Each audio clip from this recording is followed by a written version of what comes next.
Pourriez-vous nous expliquer ce qu'est le quantitative easing et en quoi cette pratique par la BCE est en contradiction des traités européens? Merci. Alors, en fait, le quantitative easing n'est pas en contradiction avec les traités européens, sinon il n'aurait pas eu lieu. Ce qui, sans doute, motive la question, c'est que dans les traités européens, il y a l'interdiction aux banques centrales de la zone euro de prêter directement aux États et par conséquent d'acheter directement aux États leurs titres de dette, leurs titres obligataires. Mais c'est très facile à contourner. Et ça l'est depuis le début, c'est pas depuis que le quantitative easing est apparu. En fait, cette garantie est un petit peu illusoire, parce que si vous pouvez pas le faire ainsi, ben, qu'est-ce que vous allez faire? Vous allez l'acheter sur le marché secondaire à quelqu'un d'autre.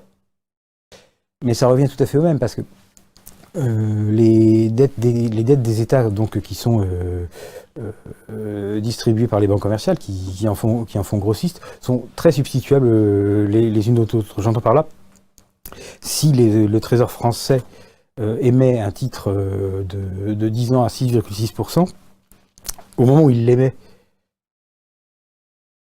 il n'est pas permis à une banque centrale de le lui acheter. Mais il est parfaitement possible d'aller acheter le titre de maturité de 9 ans et de coupon 6,5% qui lui est dans le marché secondaire depuis longtemps. Donc ce que font les gens, c'est qu'ils l'achètent,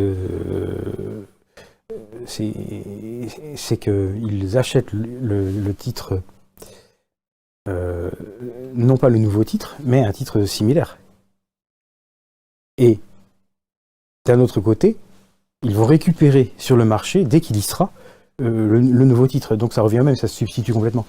Le quantitative easing, étant donné qu'il passe par le marché secondaire, enfin il est censé le faire, ne contrevient jamais à l'interdiction d'acheter sur le marché primaire. En fait, l'interdiction de financer les États était un peu factice, quoi, si vous voulez.